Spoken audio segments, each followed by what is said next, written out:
Shalom Bapak Ibu, selamat pagi. Mari kita lihat kitab Amsal pasal yang keempat ayat yang ke-23. Amsal 4 ayat 23. Jagalah hatimu dengan segala kewaspadaan, karena dari situlah terpancar kehidupan. Karena cuma satu ayat, ayo kita baca dengan keras. Jagalah hatimu dengan segala kewaspadaan, karena dari situlah terpancar kehidupan. Kita lihat lagi satu ayat, 1 Timotius 1 ayat 19. 1 Timotius 1 ayat 19.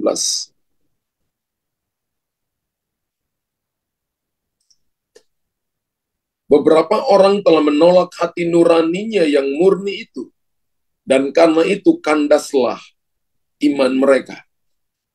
Penulis kitab Amsal dalam pimpinan Roh Kudus, dalam tuntunan dan arahan, dalam ilham Roh Kudus menulis Amsal 4 ayat 23, jagalah hatimu dengan segala kewaspadaan, karena dari situlah terpancar kehidupan. Pendapat banyak orang pada umumnya bahwa yang perlu dijaga itu harta miliknya, asetnya perlu dijaga kesehatan, anak-anak kita perlu dijaga, suami perlu dijaga, istri perlu dijaga, pikiran perlu dijaga, dan lain-lain. Pendapat tersebut tidak salah, karena memang semua yang tadi saya sebutkan di atas itu penting dan layak dilindungi atau layak untuk diproteksi. Tetapi dari kitab Amsal pasal 4 ayat 23 firman Tuhan tadi di atas menyatakan, memerintahkan kita untuk kita menjaga hati kita dengan segala kewaspadaan. Kata kewaspadaan terbentuk dari kata dasar yaitu waspada. Saya coba lihat di Kamus Besar Bahasa Indonesia, kata waspada itu artinya berhati-hati, kata waspada itu artinya berjaga-jaga, kata waspada itu artinya bersiap siaga. Jadi ketika saudara dan saya jaga hati dengan segala kewaspadaan, berarti hati-hati. Ketika kita menjaga hati kita dengan segala kewaspadaan, berarti kita sedang berjaga-jaga. Kita sedang bersiap siaga. Artinya kapan saja Tuhan perintahkan kita untuk melakukan sesuatu, untuk meninggalkan sesuatu, maka kita siap siaga untuk melakukannya. Jadi, jagalah hatimu dengan segala kewaspadaan. Itu menunjukkan sikap dan tindakan berjaga-jaga, berhati-hati, dan bersiap siaga untuk membentengi hati kita dari segala hal yang mencoba untuk mematikannya. Ya, jadi Bapak Ibu, tugas kita sebagai orang percaya yang Tuhan berikan kepada kita di muka bumi ini adalah untuk menjaga hati kita. Amin. 1 Timotius 1 ayat 19 tadi yang kita baca, Alkitab katakan beberapa orang telah menolak hati nuraninya yang murni itu. Dan karena itu kandaslah iman mereka. Ya, beberapa orang menolak hati nurani yang murni, artinya tidak mau menjaga hatinya. Mereka selalu melakukan sesuatu seturut dengan keinginan hati mereka, dan bukan keinginan hati Tuhan. Tapi firman Tuhan pagi hari ini mau mengajarkan kita, mau jaga hati kita, supaya hati kita tetap sehat. Bagaimana caranya? Ya jaga sesuai dengan firman Allah. Dengan demikian hati kita menentukan arah hidup dan iman kita. Orang yang tidak bisa menjaga hatinya, dia tidak tahu arah hidupnya. Orang yang tidak bisa menjaga hatinya, iman pasti tidak akan tumbuh. Tapi orang yang menjaga hatinya, membangun relasi yang kuat antara hati kita dengan Tuhan, maka saya percaya jalan kehidupan yang akan kita tempuh, sekalipun ada tantangan, ada gunung, ada lembah, ada batu-batu yang licin, ada jalan-jalan yang terjal, saya percaya bahwa Tuhan akan memimpin kita sehingga perjalanan kita akan baik-baik saja.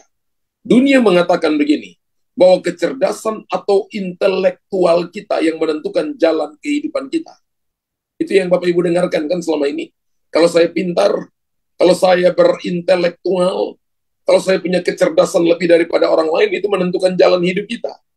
Ya, di satu sisi mungkin ada benarnya. Tetapi kalau kita kembali kepada firman Tuhan menegaskan bahwa hati kita lah yang menentukan. Hati kita lah yang memiliki peranan dan kunci penentu jalan kehidupan kita. Taruh tangan di dada saudara dan katakan, hati sayalah yang menentukan, memiliki peranan dan kunci untuk penentu jalan kehidupan saya. Jadi bukan intelektual, bukan kecerdasan seseorang. Ada orang yang cerdas, ada orang yang punya intelektual yang bagus, tapi tidak bisa dipercaya dalam perkataannya. Ada orang yang kelihatannya sekolahnya dengan pendidikan yang tinggi, tapi karakternya amburadul. Saudara, kenapa itu terjadi? Karena dia tidak memiliki hati. Tidak memiliki hati yang dijaga. Dia selalu mengeksplor hatinya untuk hal-hal untuk menyenangkan dirinya sendiri. Dan Tuhan mau kita menjaga hati kita supaya hati kita dipakai untuk kemuliaan nama Tuhan. Itu sebabnya sebuah pernyataan. Ada sebuah pernyataan yang sangat bagus. Yang saya pernah baca dari satu buku. Menulisnya begini. Ya, hati-hati menjaga hati.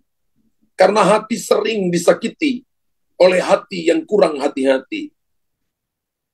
Ya, saya ulangi saudara ya. Ini sebuah pernyataan ya, yang bagi saya ini pernyataan yang sangat bagus.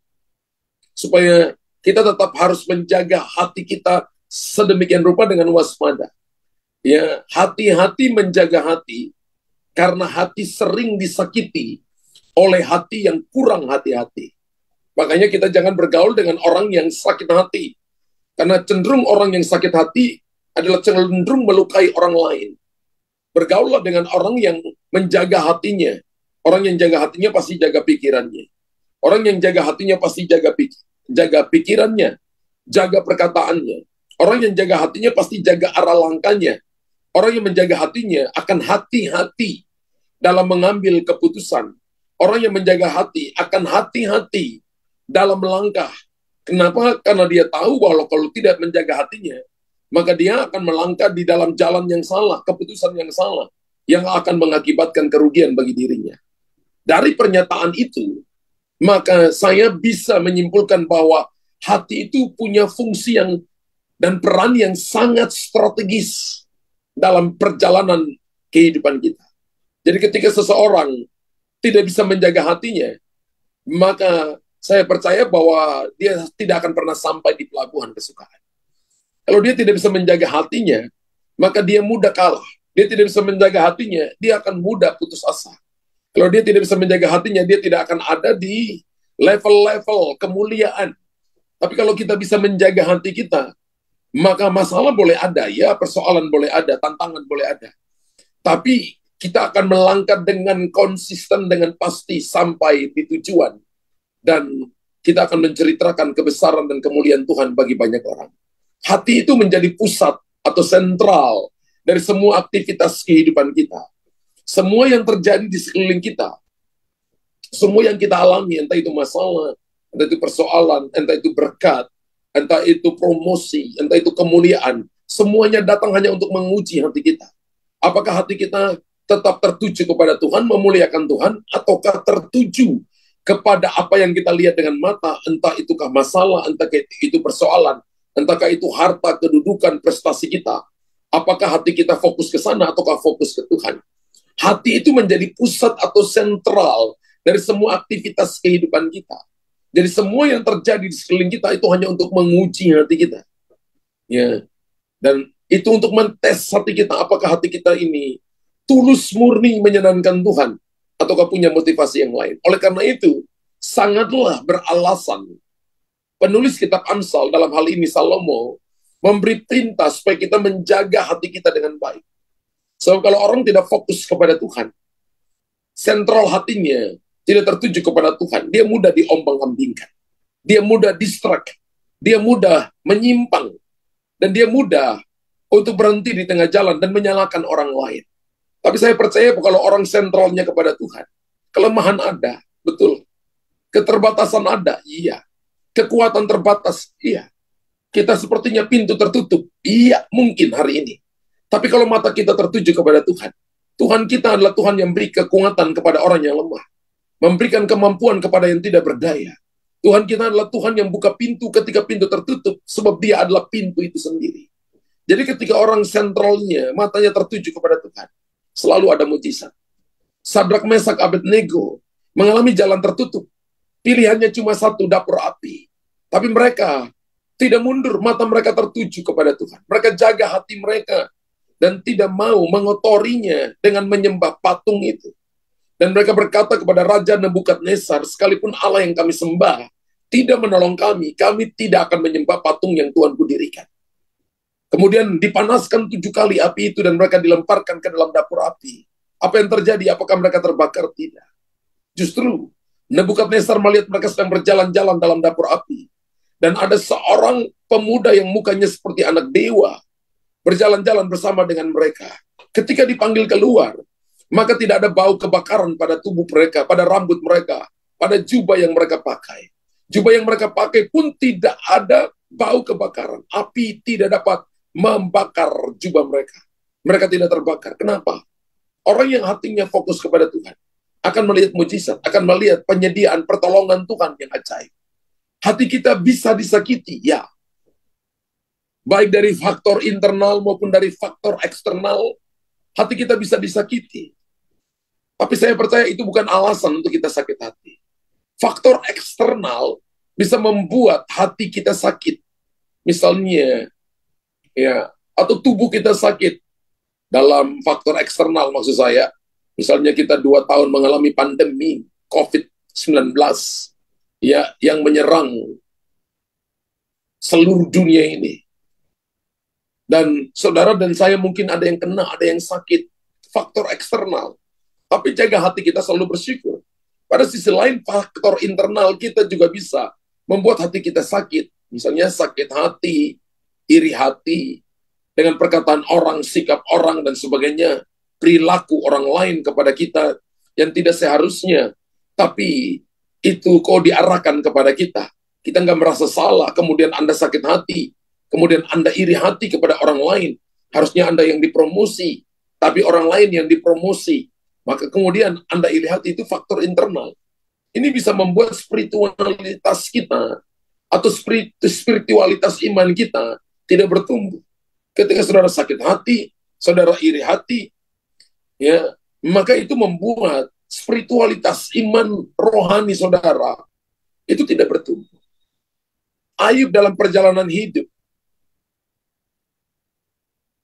dia alami sebuah fakta empiris, sebuah fakta yang nyata, yang ditemukannya bahwa orang bisa mati karena sakit hati dan iri hati. Kalau kita lihat Ayub pasal yang kelima, ayat kedua, Alkitab katakan Ayub yang kelima ayat 2, sesungguhnya orang bodoh dibunuh oleh sakit hati, dan orang bebal dimatikan oleh iri hati. Ada orang yang mati karena sakit hati. Ketika saudara sakit hati, maka itu sumber sakit penyakit, sumber kanker payudara, kanker kandungan, kanker serviks, kanker hati. Ya. Ada orang yang mati karena dibunuh oleh sakit hati. Dan ada orang bebal dibunuh, mati karena iri hati. Anda iri dengan teman yang sukses. Anda iri dengan teman yang bisnisnya sukses. Anda dulu bergaul sama-sama, bertumbuh sama-sama. Tapi ketika dia sukses, maka Anda iri kepada dia. Karena saudara nggak bisa jaga hati saudara. Tapi kalau kita bisa menjaga hati kita, maka kita akan senang dengan orang yang sukses. Kita akan suka dengan orang yang memiliki kesuksesan. Kita akan melihat teman kita yang dipromosi oleh Tuhan dan kita akan bangga dengan dia. Itu berarti kita bisa jaga hati kita dengan baik. Oleh karena itu sebagai umat Tuhan, kita tidak boleh menganggap remeh sakit hati dan iri hati. Ada sakit orang bodoh dibunuh oleh sakit hati. Dan orang bebal dimatikan oleh iri hati. Karena dampaknya sangat berbahaya dan bisa membawa kepada kematian. Orang yang tidak bisa menjaga hatinya, dampaknya bisa kepada kematian. Bukan cuma kematian pada fisik, tapi kematian kekal. Apa penyebab sakit hati? Penulis kitab Mazmur berkata bahwa sakit hati itu disebabkan oleh dosa. Mazmur 107 ayat yang ke-17. Ini penyebab sakit hati. Mazmur 107 ayat 17. Ada orang-orang menjadi sakit oleh sebab kelakuan mereka yang berdosa dan disiksa oleh sebab kesalahan-kesalahan mereka. Ini penyebab sakit hati disebabkan oleh dosa.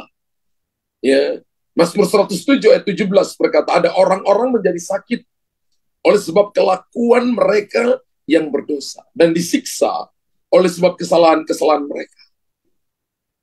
Jadi Bapak Ibu dan saya, ketika saudara dan saya masih lakukan dosa, maka minta ampun di hadapan Tuhan. Karena itu akan menjadi pintu gerbang untuk setan menyerang saudara. Tapi ketika kita minta ampun di hadapan Tuhan, maka Tuhan mengampuni kita. Ada God's protection, ada kingdom protection yang akan melindungi saudara dan saya.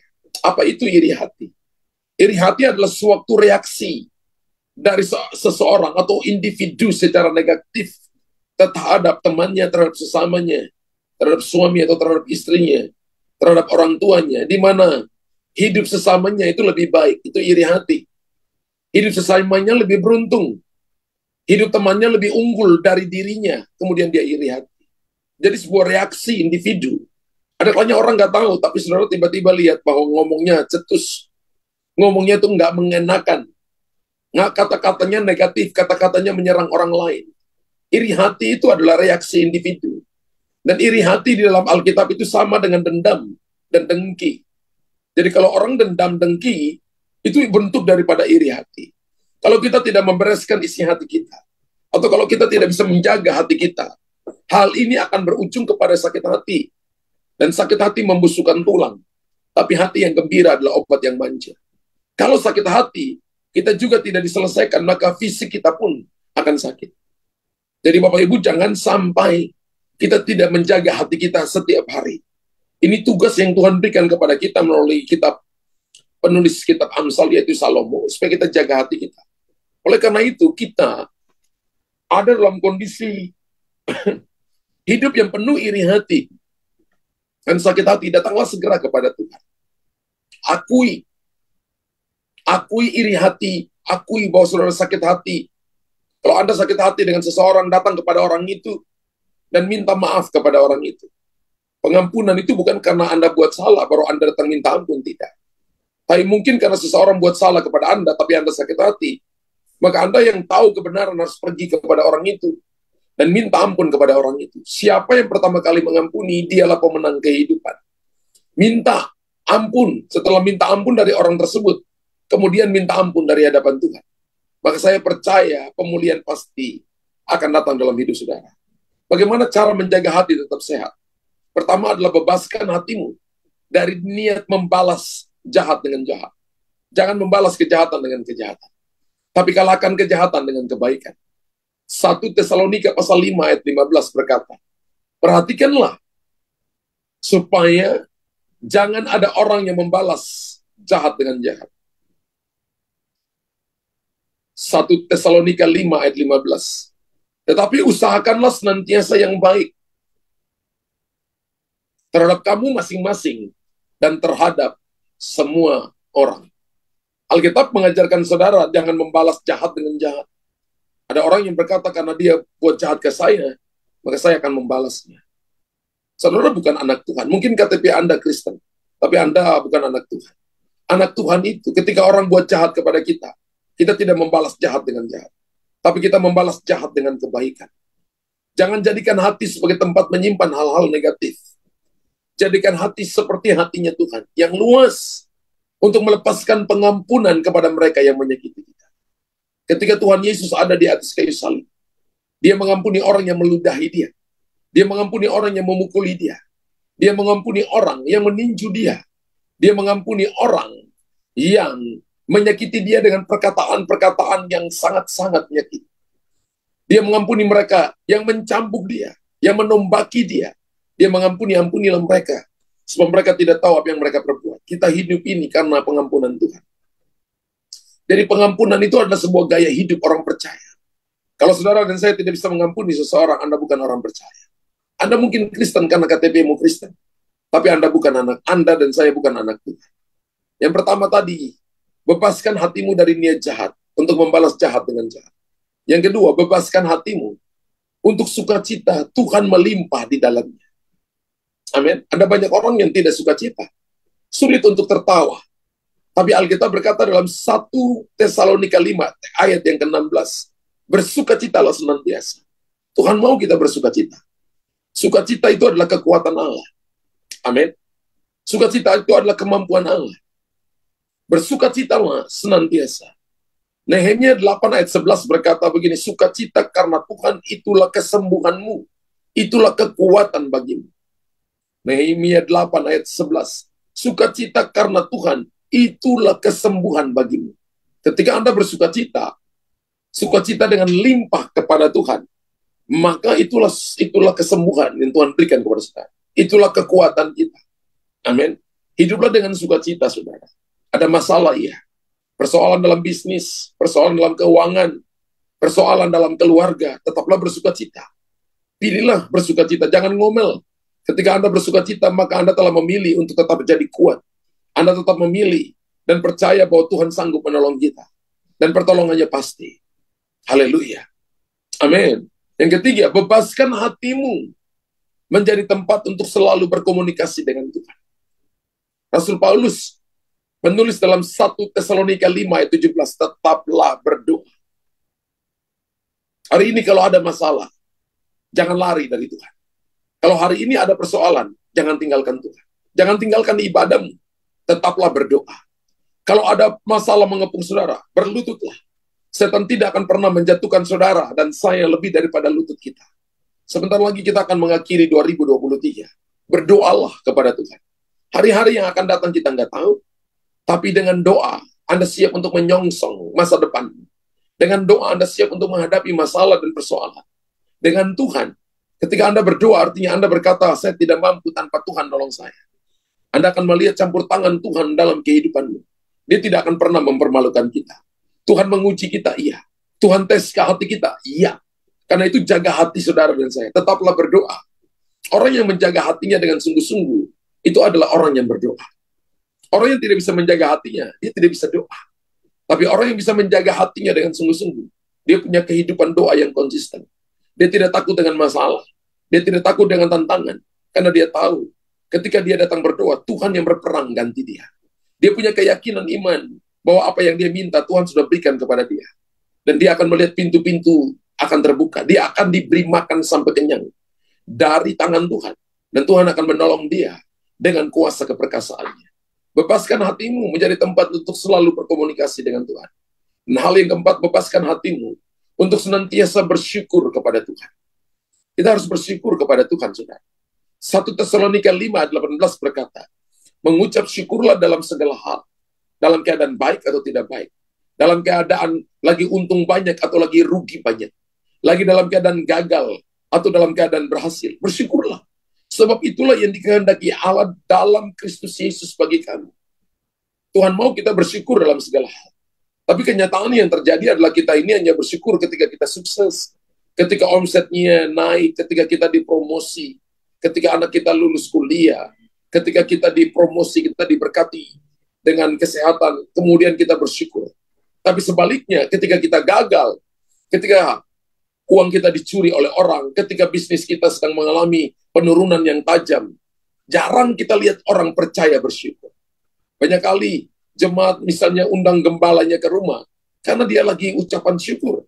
Tapi jarang lihat ketika ada orang yang gagal dalam bisnisnya, mengundang pendetanya ke rumah untuk buat ibadah ucapan syukur. 1 Tesalonika 5 ayat 18 berkata, mengucap syukur dalam segala hal. Kekurangan yang ada pada jemaat Tuhan adalah mereka kurang bersyukur. Dari sisi Tuhan tidak ada kekurangan sama sekali. Tuhan selalu memberi yang terbaik. Tapi dari sisi kita kurang ucap syukur. Tapi Tuhan mau hari ini, hati yang dijaga itu adalah hati yang penuh dengan ucapan syukur. Hati yang selalu melimpah dengan ucapan syukur. Ucapan syukur itu punya kuasa untuk membuka langit dan memberi makan saudara dan saya sampai puas.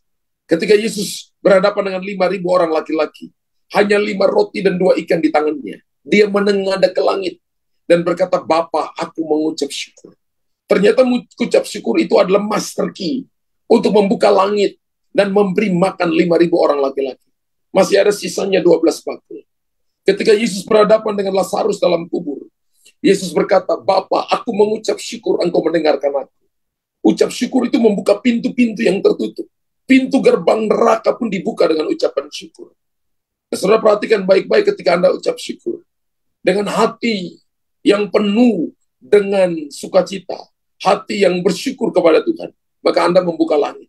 Anda membuka pintu-pintu gerbang neraka dan membebaskan para tawanan. Anda akan melihat kelepasan terjadi, pemulihan akan terjadi, pertolongan akan segera datang. Bersyukurlah, perbanyak ucap syukur. Hari ini Anda perlu banyak meminta. Mungkin berhenti di 2024. Banyaklah bersyukur dalam doamu.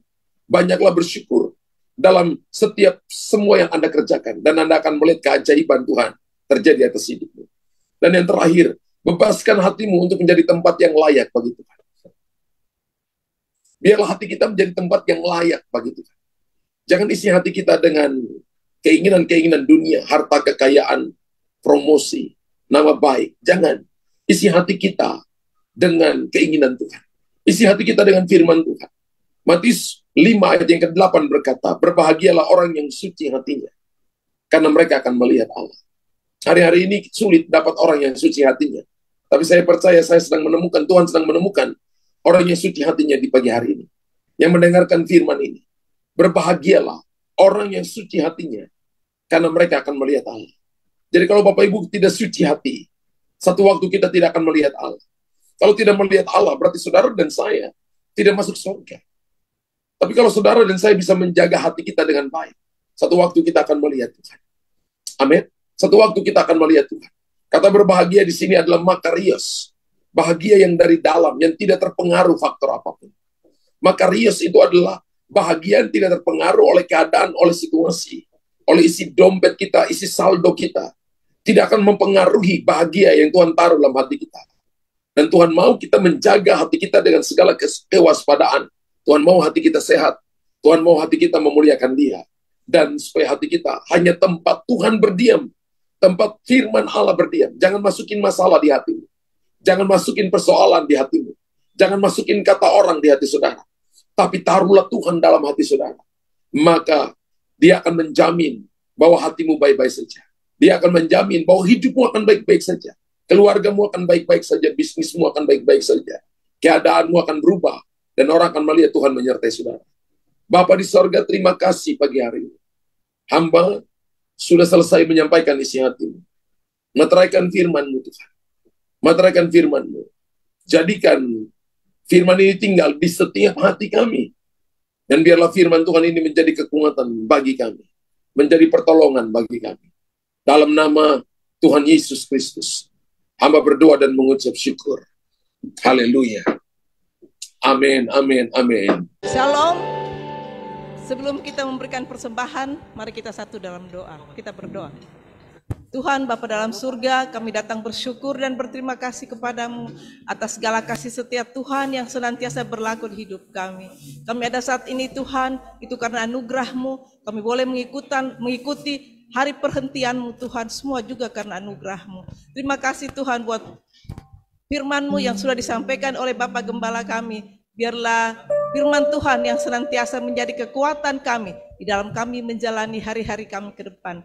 Terima kasih Tuhan, berkati Bapak Gembala kami, Bapak Pendeta Dr. Luther Dias. Biarlah dimanapun Engkau tempatkan beliau Tuhan, untuk menyampaikan kebenaran firman-Mu. Biarlah Engkau berkati lebih dahsyat lagi, sehingga orang-orang yang mendengarkan firman-Mu Tuhan boleh sadar bahwa hanya Yesus Kristus adalah Tuhan dan Juru Selamat. Terima kasih Tuhan, berkati jemaat-Mu di tempat ini, berkati jemaat-Mu yang mengikuti secara online Tuhan. Biarlah kami senantiasa ada dalam perlindungan-Mu. Saat ini Tuhan kami akan memberikan persembahan kami sebagai ungkapan syukur kami kepadamu. Biarlah firman-Mu semua menjadi kekuatan kami. Biarlah apa yang kami berikan Tuhan boleh menjadi pelebaran kuasa-Mu di tengah-tengah dunia ini. Terima kasih Tuhan Yesus. Ampuni segala dosa salah kami. Di dalam nama Tuhan Yesus kami berdoa dan mengucap syukur. Haleluya. Amin. Silahkan memberi.